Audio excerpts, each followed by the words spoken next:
എല്ലാവർക്കും നമസ്കാരം. ബഹുമാനപ്പെട്ട Thettamala government ഹൈസ്കൂളിൻ്റെ PTA president Nasar അവർകളെ, നമ്മുടെ ഈ പരിപാടിയിൽ വിശിഷ്ട അതിഥിയായി നമ്മോടൊപ്പം എത്തിയിട്ടുള്ള അനു സോനാര മാഡം, നമ്മുടെ സ്കൂളിൻ്റെ വികസനത്തിന് കഴിഞ്ഞ 4 വർഷമായി നമ്മോടൊപ്പം മുൻപന്തിയിൽ നിന്ന് നമ്മെ നയിച്ച ജില്ലാ പഞ്ചായത്ത് മെമ്പർ പ്രിയങ്കരനായ വിജയൻ അവർകളെ, നമ്മുടെ SMC ചെയർമാൻ മുൻ പഞ്ചായത്ത് മെമ്പർ ആയിട്ടുള്ള അസ്ഹർ അലി അവർകളെ, മദർ PTA പ്രസിഡന്റ് ഫൗസിയ, അതുപോലെ നമ്മുടെ ഈ സ്കൂളിൻ്റെ പ്രധാന അധ്യാപകൻ മനോജ് മാത്യു അവർകളെ, മറ്റ് വേദിയിലും സദസ്സിലുമുള്ള വിശിഷ്ട അതിഥികളെ, പ്രിയപ്പെട്ട കുട്ടികളെ, രക്ഷിതാക്കളെ, എൻ്റെ പ്രിയപ്പെട്ട നാട്ടുകാരെ, വളരെ സന്തോഷത്തോടെയാണ് ഈ 70ാം വാർഷികം ആഘോഷവേളയിലേക്ക് നമ്മൾ ഓരോരുത്തരും കടന്നു വന്നത്. പക്ഷേ ഈ മുൻ ബെഞ്ചിലിരിക്കുമ്പോൾ ഞാൻ തിരിഞ്ഞു നോക്കിയിരുന്നില്ല. ഇപ്പോഴാണ് കുറേ കസേരകൾ കാലിയായത് കാണുന്നത്. അപ്പോൾ ഇനിയുള്ള ആളുകൾ വന്നുകൊണ്ടിരിക്കുമെന്ന് വിചാരിക്കാം, തണുപ്പായത് കൊണ്ടൊക്കെ ആയിരിക്കുമെന്ന് വിചാരിക്കാം. ഏതായാലും ഈ വളരെ നയനമനോഹരമായ പ്രദേശത്ത് തേയിലച്ചെടികളിൽ ചന്തം ചാർത്തിയ എന്നൊക്കെ കവികൾക്ക് എഴുതാവുന്ന നമ്മുടെ സുന്ദരമായ ഈ പ്രദേശത്ത് 70 വർഷങ്ങൾക്ക് മുൻപ് പലരുടെയും അശ്രാന്ത പരിശ്രമത്തിന്റെ ഭാഗമായി ഒരു വിദ്യാലയം ഉയർന്നു വന്നു. അത് പടിപടിയായി അതിൻ്റെ ഓരോ സ്റ്റേജും പിന്നിട്ട് ഇപ്പോൾ എനിക്ക് തോന്നുന്നത് അതിൻ്റെ അതിമൂർധന്യാവസ്ഥയിലെത്തി നിൽക്കുകയാണ്. ഏറ്റവും സുന്ദരമായ രീതിയിലുള്ള എല്ലാ പശ്ചാത്തല സൗകര്യങ്ങളും അതോടൊപ്പം അതിവിശാലമായ ഈ ഗ്രൗണ്ടും ഒക്കെ കൂടി നമ്മൾ സമ്പൽ സമൃദ്ധിയിലെത്തി എന്ന് തന്നെ നമുക്ക് പറയാം. അതിൻ്റെ പിന്നിൽ പ്രവർത്തിച്ച ഓരോരുത്തർക്കും ഈ അവസരത്തിൽ നന്ദി രേഖപ്പെടുത്തുകയാണ്, അവരെ നന്ദിയോടെ സ്മരിക്കുകയാണ്. എൻ്റെ മുമ്പിൽ ഈ വിദ്യാലയത്തിലെ 1ാം വർഷം അഡ്മിഷൻ എടുത്ത ബഹുമാനപ്പെട്ട നമ്മുടെ 1ാം വർഷ വിദ്യാർത്ഥികൾ ഇരിക്കുന്നുണ്ട്. പലരെയും പരിചയം ഇല്ല, കുറച്ചു പേരെയൊക്കെ അറിയാം. എന്നാലും അവരൊക്കെ ഈ വിദ്യാലയത്തിലേക്ക് പ്രവേശിച്ച സമയത്തുണ്ടായിരുന്ന ഒരു അവസ്ഥയിൽ നിന്ന് ഇന്ന് ഈ വിദ്യാലയം എവിടെ എത്തിയിട്ടുണ്ട് എന്ന് അത് അവർക്ക് തന്നെ ഇപ്പോൾ കാണുമ്പോൾ അതിശയം ഉണ്ടാവുമായിരിക്കും. പക്ഷെ ഞാൻ പറയുന്നത് ഒന്നും യാദൃശ്ചികമായി സംഭവിക്കുന്നതല്ല എന്നാണ്. എല്ലാം അവരവരുടെ നമ്മുടെ നാട്ടുകാരുടെ അശ്രാന്ത പരിശ്രമത്തിന്റെ ഭാഗമായിട്ടാണ് നമ്മൾ ഇന്ന് ഈ നിലയിൽ എത്തിയിട്ടുള്ളത്. പക്ഷെ എനിക്ക് പറയാനുള്ളത്, നമ്മൾ ഒരുപാട് വികസന രംഗ പാതയിൽ നമ്മൾ ഒരുപാട് മുന്നോട്ട് എത്തിയിട്ടുണ്ടെങ്കിലും ഇനിയും നമ്മൾ ഒരുപാട് ഉൾക്കൊള്ളേണ്ടതായിട്ടുള്ള ഒരുപാട് കാര്യങ്ങളുണ്ട്. ഇപ്പോൾ നമ്മൾ ഇന്റലിജൻസ്, മനുഷ്യനിർമ്മിതമായ നിർമ്മിത ബുദ്ധിയുടെ കാലഘട്ടത്തിലൂടെയാണ്, കാലഘട്ടത്തിലേക്കാണ് നമ്മൾ ചെന്നുകൊണ്ടിരിക്കുന്നത്. എല്ലാ കാര്യങ്ങൾക്കും ഇപ്പോൾ നമ്മൾ ക്ലാസ് റൂം വരെ ആ കുട്ടികൾക്ക് ചിലപ്പോൾ ആവശ്യമായി വരാത്ത ഒരു സാഹചര്യം നമ്മൾ അതിഭയാനകമായ നോക്കിക്കാണുകയാണ്. പല സ്ഥലത്തും ഇപ്പോൾ ക്ലാസ്സിൽ ടീച്ചേഴ്സ് ഇല്ലെങ്കിലും അല്ലെങ്കിൽ പഠിപ്പിച്ച പാഠപുസ്തകങ്ങളൊന്നുമില്ലെങ്കിലും വീട്ടിലിരുന്ന് മൊബൈൽ ഫോണിലും ടാബിലും ഇരുന്ന് അവർക്ക് മറ്റൊരു ടീച്ചറുടെ സഹായത്തോടെ പഠിക്കാൻ കഴിയുന്ന ഈ കാലഘട്ടത്തിൽ അധ്യാപകനും വിദ്യാർത്ഥിയും തമ്മിലുള്ള ബന്ധം കുറഞ്ഞു പോകുന്നുണ്ടോ എന്ന് ഒന്ന് സംശയിക്കേണ്ടിയിരിക്കുന്നു നമ്മളെ. അങ്ങനെ വരുമ്പോൾ ഇപ്പൊ എനിക്ക് മുമ്പേ സൂചിപ്പിച്ച ആളുകൾ പറഞ്ഞ പോലെ ഇവിടെ ഒരുപാട് വിജയ ശതമാനം വർദ്ധിച്ചിട്ടുണ്ട്. എല്ലാ ആളുകളും ഫുൾ പാസ്, 10ാം ക്ലാസ്സിൽ ഫുൾ പാസ്സായിട്ടുണ്ട്. ഒരുപാട് A+കൾ വാങ്ങിയിട്ടുണ്ട്. ഒരുപാട് പാഠ്യേതര പരിപാടികളിൽ നമ്മൾ വിജയികളായിട്ടുണ്ട്. ഇങ്ങനെയൊക്കെ വരുമ്പോഴും നമ്മുടെ നാട്ടിൽ, നമ്മുടെ വിദ്യാലയത്തിൽ അധ്യാപകനും വിദ്യാർത്ഥികളും നമ്മളൊരു ബന്ധം ഊട്ടിയുറപ്പിക്കേണ്ട കാലഘട്ടത്തിലാണ് നമ്മൾ ജീവിക്കുന്നത്. പലപ്പോഴും ഇങ്ങനെയുള്ള അവസരങ്ങളിൽ പണ്ട് ഞങ്ങളൊക്കെ പഠിക്കുന്ന കാലത്ത് അധ്യാപകർ തല്ലുമായിരുന്നു. ഇപ്പോൾ പല രക്ഷിതാക്കളും അധ്യാപകർക്ക് അവരുടെ വടി തിരികെ കൊടുക്കുക എന്ന് പറഞ്ഞ് ശബ്ദിച്ചു തുടങ്ങിയിട്ടുള്ള കാലം ആണിത്. കാരണം കുട്ടികൾക്ക് അധ്യാപകരെ അനുസരണയില്ല. ഇപ്പൊ ഞാൻ അവിടെ കണ്ട ഒരു കാഴ്ച എന്ന് പറയുന്നത്, ഇവിടെ നമ്മൾ കുട്ടികൾ പുറത്തേക്ക് പോകാതിരിക്കാൻ ഒരു ഗേറ്റ് സ്ഥാപിച്ചു. ആ ഗേറ്റിൻ്റെ അടുത്ത് നമ്മൾ സെക്യൂരിറ്റിയെ നിർത്തി, എല്ലാം സജ്ജമാണ്. പക്ഷെ അവിടെ സ്റ്റെപ്പ് കയറി വരുന്നിടത്തൊരു ഗേറ്റ് പൂട്ടിയിട്ടുണ്ട്. അതിന്റെ മുകളിൽ കൂടി കുട്ടികൾ ചാടി മറിയുന്ന ഒരു രംഗം കണ്ടുകൊണ്ടാണ് ഞാൻ കയറി വന്നത്.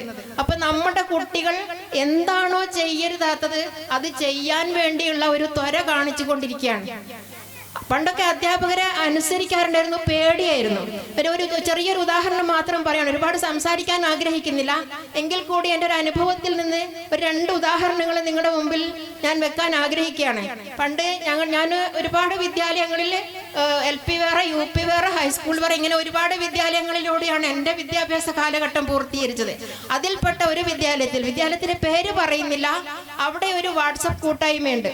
അവിടെ അന്ന് ഞങ്ങൾ പഠിക്കുന്ന സമയത്ത് എല്ലാവരും ഏറ്റവും കൂടുതൽ അനുസരിക്കുകയും പേടിക്കുകയും ചെയ്തിരുന്ന ഒരു അധ്യാപകൻ. അദ്ദേഹം ഈ വാട്സപ്പ് കൂട്ടായ്മയിൽ ഒരു മെസ്സേജ് ഇട്ടു, ഒരു വലിയ റിപ്പോർട്ട് എഴുതിയിട്ടു. ഇത് ഞാൻ വായിച്ചിട്ടുണ്ടായിരുന്നില്ല. പിറ്റേ ദിവസം ഞാൻ നോക്കുമ്പോൾ അതിലൊരുപാട് വിവാദങ്ങളും അധ്യാപകനെ വിമർശിക്കുന്നതൊക്കെയാണ് കണ്ടുകൊണ്ടിരുന്നത്. അങ്ങനെ കാണാനുണ്ടായ കാരണം എന്താണെന്ന് ഞാനതിങ്ങനെ മുകളിലേക്ക് വായിച്ചു കൊണ്ടിരിക്കുമ്പോൾ ആ അധ്യാപകൻ അത് പിൻവലിക്കുകയും അദ്ദേഹം അതിൽ നിന്ന് ലെഫ്റ്റ് അടിച്ച് പോകുകയും ചെയ്ത ഒരു കാഴ്ച കണ്ടു.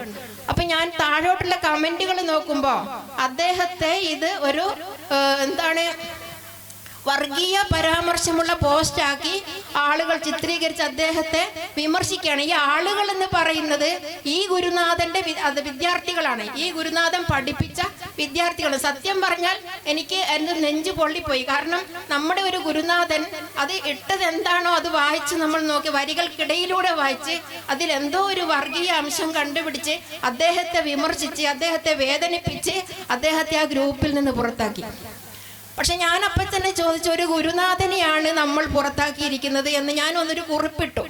അപ്പോൾ പേഴ്സണലായിട്ട് എനിക്കൊരു മെസ്സേജ് വന്നു, കാലം ഒന്നിനും കണക്ക് ചോദിക്കാതെ കടന്നു പോയിട്ടില്ല എന്ന് വെച്ചാൽ അന്ന് പേടിച്ചിരുന്ന ആളിനെ ഇന്ന് നമ്മൾ പുറത്താക്കിയത്. അങ്ങനെയാണ് പല ആളുകളും ഗുരുനാഥന്മാരെ ഒരു ചെറിയൊരു ഉദാഹരണം പറഞ്ഞതാണ്, അത് മോശമാക്കി പറഞ്ഞതല്ല.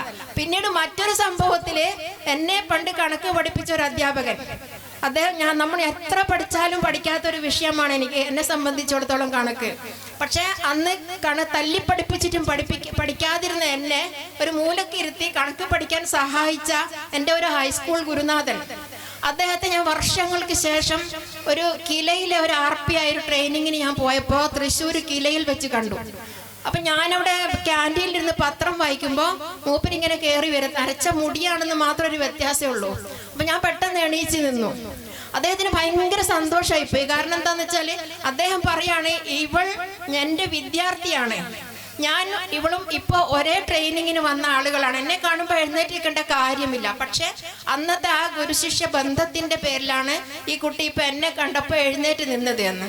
അപ്പം അങ്ങനെയുള്ള ഒരു ബന്ധം ഇന്ന് ഇല്ലാതായി പോയിട്ടുണ്ടോ, അല്ലെങ്കിൽ ഇല്ലായ്മ ചെയ്തു പോകുന്നുണ്ടോ എന്ന് സംശയിക്കുകയാണ്. അപ്പൊ നമ്മൾ ഇങ്ങനെയുള്ള ഒന്നും ഇല്ലെങ്കിൽ കുട്ടികൾ ചിലപ്പോ വടി തിരിച്ചു കൊടുത്തുകൊണ്ട് അധ്യാപകരെ കുട്ടികളെ ശിക്ഷണത്തിന്റെ വഴിയിലേക്ക് കൊണ്ടുവരേണ്ട ഒരു കാലഘട്ടമാണ്. അതുപോലെ തന്നെ ഇവിടുത്തെ രക്ഷിതാക്കളോട് എനിക്ക് പറയാനുള്ളത്, നമ്മുടെ വിദ്യാർത്ഥികളും അതുപോലെ തന്നെ നമ്മുടെ അധ്യാപകരും രക്ഷിതാക്കളും തമ്മിൽ അഭേദ്യമായ ബന്ധമുണ്ടായിരിക്കണം. നമ്മുടെ കുട്ടി എവിടെ പോകുന്നു, എപ്പോൾ ക്ലാസ്സിലെത്തി എന്നൊക്കെ നിരന്തരം അന്വേഷിക്കണമെന്നാണ്. എനിക്ക് അങ്ങനെ ഉണ്ടോയെന്ന് അറിയില്ല, പല സ്ഥലങ്ങളിലും അങ്ങനെ കാണാറില്ല. അങ്ങനെ ഒരു ബന്ധം നമ്മൾ കാത്തു സൂക്ഷിക്കണം. പല കുട്ടികളും വീട്ടിൽ ചിലപ്പോൾ സ്കൂളിൽ വന്ന് വീട്ടിലേക്ക് എത്തുമ്പോൾ അതിനിടയിൽ എന്തൊക്കെയാണ് സംഭവിച്ചത്, എവിടെയൊക്കെയാണ് പോയത് എന്നൊന്നും, ഇപ്പൊ പ്രത്യേകിച്ച് ഇതുപോലെ ടൗണൊക്കെ ഉള്ള സ്ഥലങ്ങളിൽ കുട്ടികൾ എന്ത് ചെയ്യുന്നു, എവിടെ പോകുന്നു ഒരു അന്വേഷണം നമ്മുടെ ഭാഗത്ത്. അങ്ങനത്തെ ഒരു കാലഘട്ടത്തിലാണ് നമ്മൾ ജീവിക്കുന്നത്. അതിനെക്കുറിച്ച് ഞാൻ കൂടുതൽ പറയുന്നില്ല. പിന്നെ അതുപോലെ തന്നെ ഫുൾ A+ വാങ്ങി എന്ന് പറയുന്നു.